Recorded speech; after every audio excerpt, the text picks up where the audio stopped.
Let's transition from socialism to communism. Now, Karl Marx, the gentleman in the picture here, is the founder of communism, but it's important to know that Marx was a socialist first, as were most communist thinkers.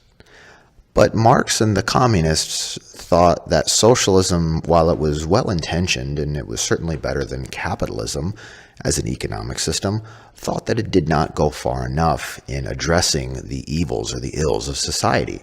And we're going to see later that a lot of this has to do with their notion of property, which was in the definition of capitalism and socialism. And Marx and other communists are going to say that it's the way we view property as an institution that really is what is just or unjust about an economic system.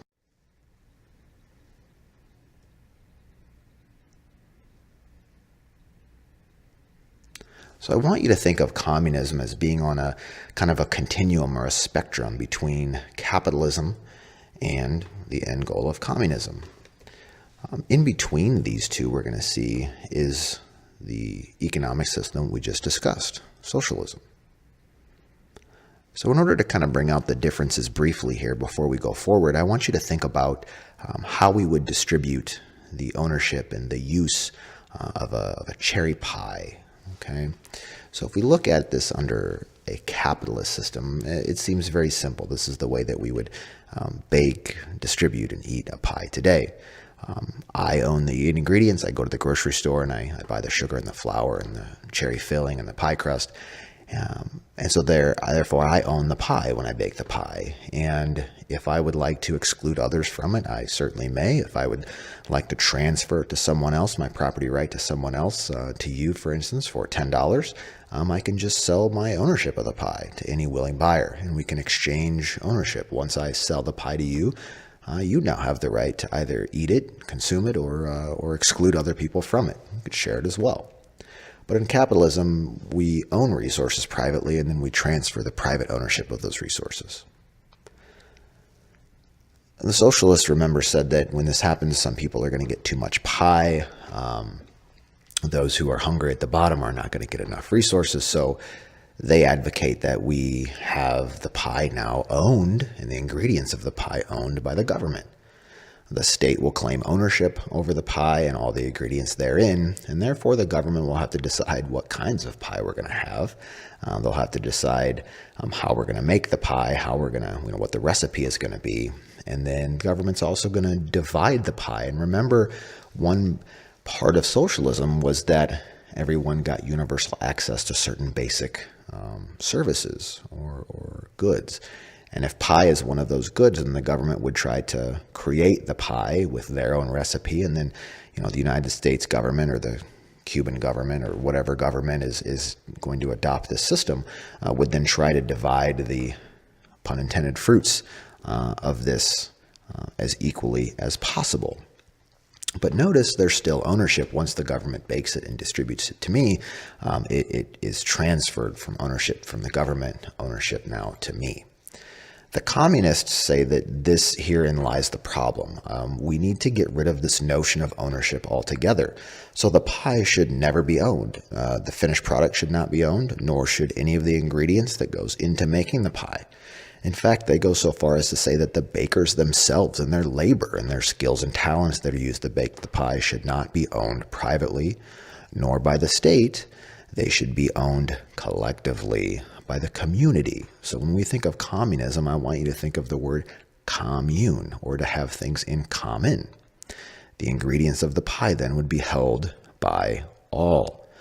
Everyone who labors, according to the communist, to have some part in producing the pie, whether that's going out and harvesting the sugar, or whether it's actually picking the cherries, or milling the wheat in order to make the crust, or actually being the baker who puts the ingredients together. Anyone who labors in this enterprise has a claim on it. But notice that no one has a sole claim to it. You can't exclude under communism other people from accessing the pie. So here's where Marx comes in to really show us what he means by this communism, this idea where no one owns the factors of production. Marx's most famous dictum here is the, and I quote, "from each according to his ability, to each according to his needs." So what Marx is setting out to say here is that we should distribute race resources, the factors of production, the pie or the gasoline or the iPhones, according not to people's ability to produce labor, but according to people's needs for those finished goods. Now, all of a sudden, you should at least recognize that there may be some problems here if we start distributing resources, scarce resources, by people's wants, by their needs, and not by their contribution to the production of that product. Another very prominent communist thinker had said, and I quote, "It is not the product of his or her labor that the worker has a right to, but to the satisfaction of his or her needs, whatever may be their nature." So really take a second and think about this. Under capitalism, you do have a right to your labor. In fact, you own it, and therefore you have a right to anything that you mix your labor with. Communism says the very opposite. You don't have a right to own yourself. You have a right to have your needs satisfied.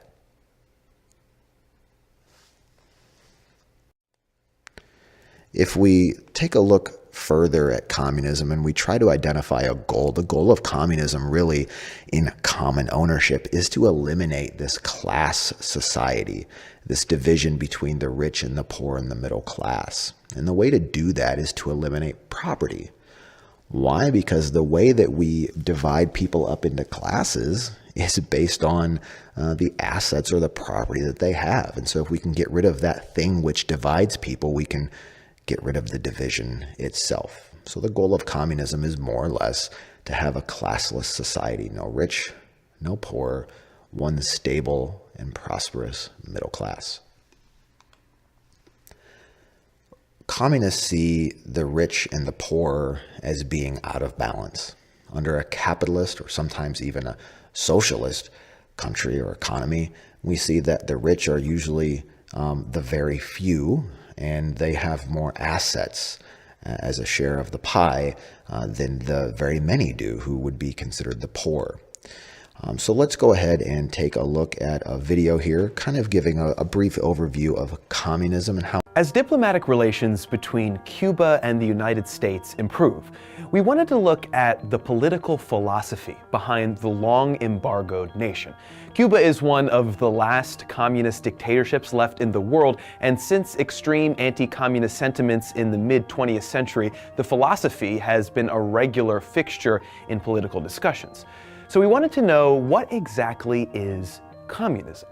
Well, there are a number of overlapping philosophies and socioeconomic systems that can be described as communist in nature. But in the most basic sense, communism is when all manufacturing or means of production are equally owned by all the members of a state.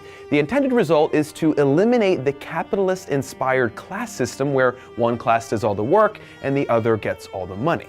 Although similar ideas have existed both naturally and intentionally since the dawn of time, the most common form of communism comes from the work of German philosophers Karl Marx and Friedrich Engels, in what is today known as Marxism.